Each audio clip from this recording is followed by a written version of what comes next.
Hi friends, Assalamu alaikum. Welcome back SHANSHABI recipes. ഇന്ന് ഞാൻ വന്നിരിക്കുന്നത് ഫിഷ് ബിരിയാണി റെസിപ്പി ആയിട്ടാണ്. വളരെ പെട്ടെന്ന് തയ്യാറാക്കാൻ പറ്റുന്ന ഒരു ഫിഷ് ബിരിയാണിയാണ്. ഇതിലേക്ക് ബിരിയാണി അരിയോ ഇതിനാവശ്യമായിട്ടുള്ള മീനൊന്നും വേണ്ട. നമ്മുടെ കയ്യിൽ ഏതാണോ അത് നമുക്ക് യൂസ് ചെയ്യാം. ഞാൻ ഇവിടെ കരിമീനാണ് എടുത്തിരിക്കുന്നത്. അതിനു മുമ്പ് നമ്മുടെ ചാനൽ ഇതുവരെ സബ്സ്ക്രൈബ് ചെയ്യണേ. അതിന് തൊട്ടടുത്തൊരു കുഞ്ഞു ബെല്ലൈക്കൺ കാണും. ആ ഒന്ന് ഇനേബിൾ ചെയ്ത് ഓൾ തന്നെ പ്രസ് ചെയ്യുക. എന്നാലേ ഞാൻ വീഡിയോസ് നിങ്ങൾ നോട്ടിഫിക്കേഷനായിട്ട് കിട്ടുള്ളൂ. നമുക്ക് വീഡിയോയിലേക്ക് പോവാം. അതിനായിട്ട് നമ്മൾ എടുത്തിരിക്കുന്നത് കരിമീനാണ്. 4 കരിമീനാണ് എടുത്തിരിക്കുന്നത്. അതൊന്ന് കട്ട് ചെയ്തെടുക്കുന്നുണ്ട്. കാരണം പെട്ടെന്ന് തോന്നിയൊരു ഐഡിയ ആണ്. ഉണ്ടാക്കണം എന്നൊരു പൂതി ഉണ്ടായിരുന്നു. അപ്പോൾ അങ്ങനെ ഉണ്ടാക്കിയതാണ്. അത് കൃത്യമായിട്ട് ഇൻഗ്രീഡിയൻസ് ഒന്നുമില്ല. നമ്മുടെ കയ്യിൽ എന്താണോ അത് ഉപയോഗിച്ചിട്ടാണ് ചെയ്തിരിക്കുന്നത്. ഇനി ഈ മീനൊന്ന് എല്ലാം ക്ലീൻ ചെയ്ത് വെച്ചിട്ടാണ് നമുക്കൊന്ന് മാഗ്നേറ്റ് ചെയ്ത് വെക്കണം. അതിനായിട്ട് ഇതിന് ആവശ്യമായിട്ടുള്ള ഉപ്പ് ചേർത്ത് വെക്കാം.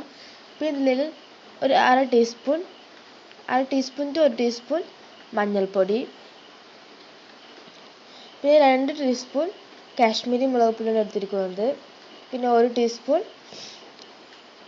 കുരുമുളക് പൊടി, പിന്നെ ഫിഷ് മസാല പൗഡറാണ്. ഇത് ഞാൻ വീട്ടിൽ തന്നെ ഉണ്ടാക്കിയതാണ്. ഇതിൻ്റെ ലിങ്ക് ഞാൻ ഡിസ്ക്രിപ്ഷൻ ബോക്സിൽ കൊടുത്തു വെക്കാം. നമ്മൾ നേരത്തെ അപ്ലോഡ് ചെയ്തതാണ്. പിന്നെ ഇതിന് 1 ടീസ്പൂൺ വിനീഗറും ചേർത്ത് വെക്കാം. എന്നിട്ട് ഇഞ്ചി വെളുത്തുള്ളി പച്ചമുളക് ക്രഷ് ചെയ്തതാണ്, അത് 1 ടീസ്പൂണും, പിന്നെ 1 ടേബിൾ സ്പൂൺ കോൺഫ്ലവറും. എല്ലാം കൂടി നന്നായിട്ടൊന്ന് മാഗ്നേറ്റ് ചെയ്ത് ഒരു 30 മിനിറ്റ് നമുക്ക് ഫ്രിഡ്ജിലൊന്ന് വെക്കാം. ഫ്രീസറിലൊന്നും വെക്കേണ്ട ആവശ്യമില്ല. ഫ്രിഡ്ജിലൊന്ന് വെച്ചാൽ അടിയിൽ തന്നെ വെച്ചാൽ മതി. 30 മിനിറ്റിന് ശേഷം നമുക്കൊന്ന് ഫ്രൈ ചെയ്തെടുക്കാം. അതിനായിട്ട് ഞാനിവിടെ പാനിൽ വെളിച്ചെണ്ണയാണ് യൂസ് ചെയ്തിരിക്കുന്നത്. വെളിച്ചെണ്ണയാണ് മീൻ പൊരിക്കാൻ സൂപ്പർ ടേസ്റ്റും. നിങ്ങൾക്ക് കയ്യിലുണ്ടെങ്കിൽ ചേർത്തെടുത്താൽ മതി. ഞാനിവിടെ വെളിച്ചെണ്ണയാണ് ഉപയോഗിക്കുന്നത്.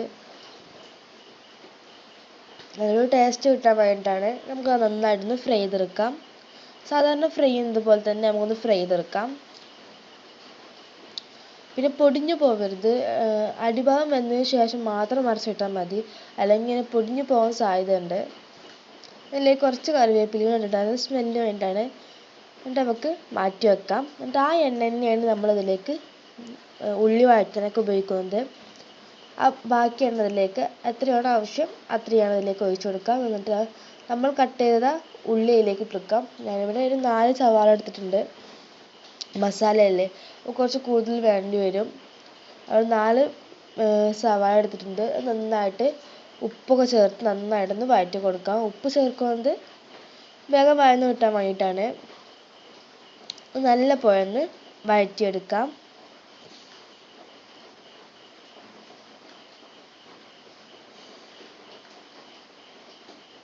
ഇതിലേക്ക് നേരത്തെ ക്രഷ് വെച്ച ഇഞ്ചി വെളുത്തുള്ളി പച്ചമുളകിൻ്റെ പേസ്റ്റ്, ക്രഷ് ചെയ്താലും കുഴപ്പമില്ല, പേസ്റ്റ് ആയാലും കുഴപ്പമില്ല, അത് 1 ടേബിൾ സ്പൂണും ചേർത്തെടുക്കാം. നല്ല പോലെ ഒന്ന് മിക്സ് ചെയ്യാം. അത് കുറച്ച് കൂടുതലാകും, കാരണം നമ്മൾ മീനിലേക്കും ആവശ്യമുണ്ട്, മസാലയിലേക്കും ആവശ്യമുണ്ട്, നമ്മൾ നെയ്ച്ചോറ് ഉണ്ടാക്കുന്ന അതിലേക്കും ആവശ്യമുണ്ട്. അത് കുറച്ച് കൂടുതൽ ക്വാണ്ടിറ്റിയിൽ ഉണ്ടാക്കുക. പിന്നെ ഇതിലേക്ക് 2 തക്കാളിയാണ് എടുത്തിരിക്കുന്നത്. അതും ഒന്ന് വഴന്ന് കിട്ടുന്ന വരെ നമുക്കൊന്ന് റെഡിയാക്കി എടുക്കാം, വഴറ്റിയെടുക്കാം. ഇതിലേക്ക് ഒരു ടീസ്പൂൺ മഞ്ഞൾപ്പൊടിയും 1 ടീസ്പൂൺ കുരുമുളക് പൊടിയും പിന്നെ 1 ടീസ്പൂൺ ഫിഷ് മസാല പൗഡറും ചേർത്തിട്ടുണ്ട്. ഫിഷ് മസാല നിങ്ങളുടെ ടേസ്റ്റിന് അനുസരിച്ചും കുരുമുളക് എരിവനുസരിച്ചും നിങ്ങൾക്ക് ചേർത്തെടുക്കാവുന്നതാണ്. നല്ല പോലെ ഒന്ന് വഴറ്റി കൊടുക്കാം. അപ്പോൾ കുറച്ച് ഉപ്പിൻ്റെ കമ്മിയുണ്ട്, അതിലേക്ക് കുറച്ച് ഉപ്പ് എടുത്തിട്ടുണ്ട്. പിന്നെ നമുക്കൊരു പകുതി നാരങ്ങയാണ് ആവശ്യം, അതും കൂടി ഒന്ന് പിഴിഞ്ഞെടുക്കാം. പിന്നെ ഇതിലേക്ക് തൈര് ആവശ്യമുണ്ട്. അത് നമുക്ക് തൈരിൻ്റെ പുളിക്കനുസരിച്ച് ചേർത്ത് കൊടുക്കണം. ഞാനിവിടെ 3 സ്പൂൺ കണക്കാണ് എടുത്തിരിക്കുന്നത്. 3 സ്പൂണാണ് എടുത്തിരിക്കുന്നത്. നല്ല പോലെ ഒന്ന് വഴറ്റി കൊടുക്കാം. വളരെ സിമ്പിളായിട്ടുള്ളൊരു മീൻ ബിരിയാണിയാണ്. റേഷൻ അരി കൊണ്ടാണ് ചെയ്യുന്നത്, അതാണ് മെയിനായിട്ട്.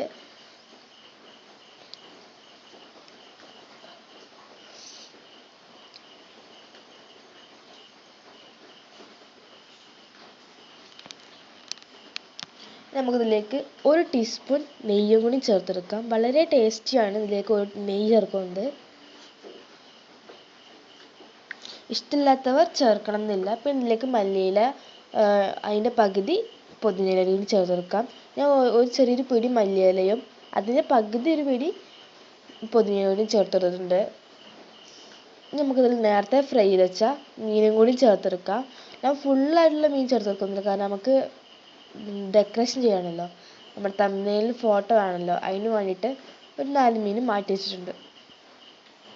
ബാക്കിയെല്ലാം ഞാൻ ഈ മസാലയ്ക്ക് ഇട്ട് കൊടുത്തിട്ടുണ്ട്. ഇനി മസാല ഫുള്ളായിട്ട് കവർ ചെയ്തിട്ട് നമുക്കൊന്ന് മാറ്റി വെക്കാം. ഇനി നമുക്ക് അടുത്തത് നെയ്ച്ചോറ് ഉണ്ടാക്കിയെടുക്കാം. അതിനായിട്ട് ഞാൻ ഇവിടെ ആദ്യം നമുക്കൊന്ന് ഉള്ളി ഒന്ന് പൊരിച്ചെടുക്കണം. അതിൻ്റെ ഒപ്പം തന്നെ കിസ്മിസും കാഷ്നട്ടൊക്കെ ഒന്ന് വറുത്തെടുക്കാനുണ്ട്. നമുക്ക് അതൊന്ന് ചെയ്തെടുക്കാം. ആദ്യം ഉള്ളി ഒന്ന് വറുത്തെടുക്കാം. അതിനായിട്ട് ഞാൻ കുറച്ച് ഉള്ളി ഇതിലേക്ക് ഇട്ട് കൊടുത്തിട്ടുണ്ട്. നെയ്ച്ചോറ് ഉണ്ടാക്കുന്നത് വെളിച്ചെണ്ണ നല്ല സാധാ ഓയിൽ തന്നെയാണ്. ഉള്ളി ഒന്ന് ചെറുതായിട്ടൊന്ന് ബ്രൗണായി വരുമ്പോൾ തന്നെ അതിൻ്റെ ഒപ്പം തന്നെ കാഷ്നട്ടും ഇട്ട് കൊടുത്തിട്ടുണ്ട്. ഇതിന് കളറൊന്ന് മാറുന്നത് വരെ നമുക്കൊന്ന് വഴറ്റി കൊടുക്കാം. കളർ മാറിക്കഴിഞ്ഞാൽ അതിലേക്ക് കിസ്മിസും കൂടി ഇട്ട് കൊടുക്കാം. അതുകൊണ്ട് എല്ലാം ഒന്ന് സെറ്റായി വരുമ്പോൾ നമുക്കൊന്ന് കോരിയെടുക്കാം. എന്നിട്ട് വേറൊരു പ്ലേറ്റിലേക്ക് മാറ്റും. നമുക്കിത് ലാസ്റ്റാണ് ആവശ്യം. ഇതിപ്പോൾ തന്നെ പൊരിച്ചെടുക്കുകയാണ് നല്ലത്. പിന്നെ നെയ്ച്ചോറ് ഉണ്ടാക്കാൻ തുടങ്ങാം. അതിനായിട്ട് ഒരു പകുതി സവാള ഇതിലേക്ക് ഇട്ട് കൊടുത്തിട്ടുണ്ട്. പിന്നെ ആവശ്യം പട്ടയാണ്. ഒരു ചെറിയൊരു പട്ട പൊട്ടിച്ച് ഇട്ട് കൊടുത്തിട്ടുണ്ട്. പിന്നെ വറ്റിച്ചെടുക്കണം. നമ്മൾ നെയ്ച്ചോറെല്ലാം ഉണ്ടാക്കുമ്പോൾ വറ്റിച്ചെടുക്കണം. അപ്പോൾ എത്രയാണോ അരി എടുത്തത് ആ കണക്കിന് നമുക്ക് വെള്ളം ഒഴിച്ചെടുക്കാം. അത് ശരിക്ക് നെയ്ച്ചോറിൻ്റെ അരിയാണെങ്കിൽ ആ കണക്കിന് വെള്ളം ഒഴിച്ച് കൊടുക്കുക. ഞാനിപ്പോൾ റേഷൻ കടത്തെ അരിയാണ് എടുത്തിരിക്കുന്നത്. അതുകൊണ്ട് തന്നെ നിങ്ങൾ എടുത്ത അരിയുടെ കുറച്ചുകൂടി താഴെയായിട്ട് വെള്ളം ഇട്ടെടുക്കുക. പകുതി ആക്കരുത്. ഇതിലേക്ക് ബേ ലീഫ് ഇട്ട് കൊടുത്തിട്ടുണ്ട്, ഉപ്പ് ഇട്ട് കൊടുത്തിട്ടുണ്ട്. ഇപ്പം നമ്മൾ കഴുകി വെച്ച് മാറ്റിയ അരി ഇട്ട് കൊടുത്തിട്ടുണ്ട്. നമുക്കൊന്ന് നന്നായിട്ട് ഇളക്കി വറ്റി വരെ വെയിറ്റ് ചെയ്യാം. ഇത് അരിയുടെ ഡബിൾ ഇരട്ടിയല്ല വെള്ളം എടുത്തിരിക്കുന്നത്, കുറച്ചുകൂടി കുറവായിട്ടാണ് എടുത്തിരിക്കുന്നത്. പിന്നെ ഇതിലേക്ക് ഒരു 1/2 ടീസ്പൂൺ ഇഞ്ചി വെളുത്തുള്ളി പച്ചമുളക് പേസ്റ്റ് ചേർത്ത് നല്ലൊരു ടേസ്റ്റാണ്. തീർച്ചയായും ചെയ്ത് നോക്കുക. ഡിഫറെൻ്റ് ആയിട്ടുള്ളൊരു ടേസ്റ്റ് ആയിരിക്കും. നമുക്കിത് വറ്റി വരുന്നത് വെയിറ്റ് ചെയ്യാം. ഇടയ്ക്കൊന്ന് ഇളക്കി കൊടുക്കുക, കാരണം അടി പിടിച്ചാൽ ഇഷ്ടമാണ്. പിന്നെ നമുക്ക് ദമ്മിടാൻ വേണ്ടിയിട്ടാണ് ഞാൻ ഈ വാഴ വെട്ടുന്നത്. അടിയിലും കൊടുക്കുന്നുണ്ട്, മുകളിലും കൊടുക്കുന്നുണ്ട്. വലിയ വാഴ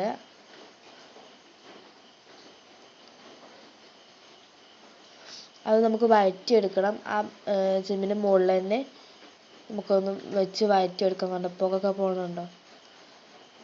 ഇപ്പോൾ വെള്ളമൊന്നും പറ്റില്ല, ജസ്റ്റ് ഒന്ന് ഇളക്കി കൊടുക്കുകയാണ്. കുറച്ച് ടൈം എടുക്കും, അത്രേ ഉള്ളൂ. നമ്മൾ ദമ്മിടാനുള്ള തയ്യാറെടുപ്പിലാണ്. അതിനായിട്ട് ആദ്യം നമുക്ക് ഈ മീനിൻ്റെ മസാല മാത്രം, മീനല്ല മീനിൻ്റെ സവാള മസാല മാത്രം നമുക്ക് ഈ വാഴയുടെ മേലെ വെച്ചെടുക്കാം.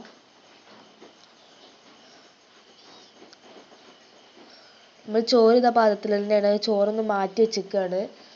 അടിയിൽ വാഴയുടെ വെച്ചിട്ട് അടിയിൽ ആദ്യം മസാല ഇട്ടിട്ട് പിന്നീട് അതിന് മുകളിലാണ് മീൻ ഇട്ട് കൊടുത്തിരിക്കുന്നത്. എന്നിട്ട് കുറച്ച് മസാല മാറ്റിയിട്ടുണ്ട്. ചോറ് പകുതി ഇട്ടതിന് ശേഷം അതിന് മുകൾ ഭാഗത്ത് ഇടാൻ വേണ്ടിയിട്ടാണ്. കുറച്ച് തന്നെ ഉള്ളൂ. പിന്നെ നമ്മൾ നേരത്തെ വെച്ച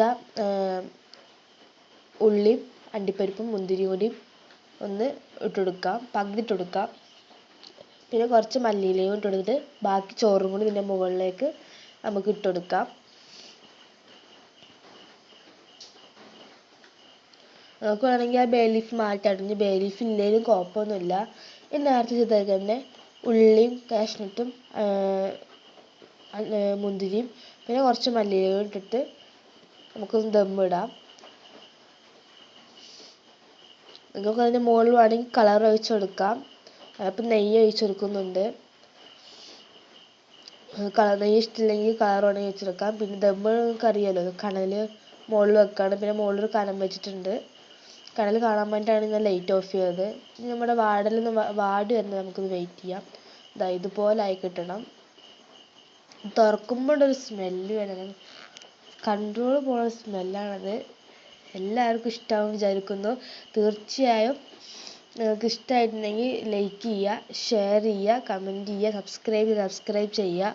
സബ്സ്ക്രൈബ് ചെയ്യാൻ ബെല്ലൈക്കൺ തീർച്ചയായിട്ടും ക്ലിക്ക് ചെയ്യാൻ മറക്കരുത്. പിന്നെ നിങ്ങളുടെ ഫ്രണ്ട്സിനും ഫാമിലിക്കൊക്കെ ഇത് ഷെയർ ചെയ്യണം കേട്ടോ. വളരെ സിമ്പിളായിട്ടുള്ളൊരു ഫിഷ് ബിരിയാണിയാണ്. അത് നമ്മുടെ റേഷനരി ഉപയോഗിച്ചിട്ട് എല്ലാവരും വീട്ടിലും ഉണ്ടാവും റേഷനരി. പിന്നെ മീൻ ഇതിനായിട്ടുള്ള വാങ്ങൊന്നും വേണ്ട. നമ്മുടെ കയ്യിൽ ഈ മീൻ ഉണ്ടെങ്കിൽ പിന്നെ നല്ല ദശയുള്ള മീൻ ഉണ്ടെങ്കിൽ മാത്രം ചെയ്താൽ മതി. അപ്പോൾ നെക്സ്റ്റ് വീഡിയോയിൽ കാണാം ഇൻഷാ അല്ലാ. Thank you.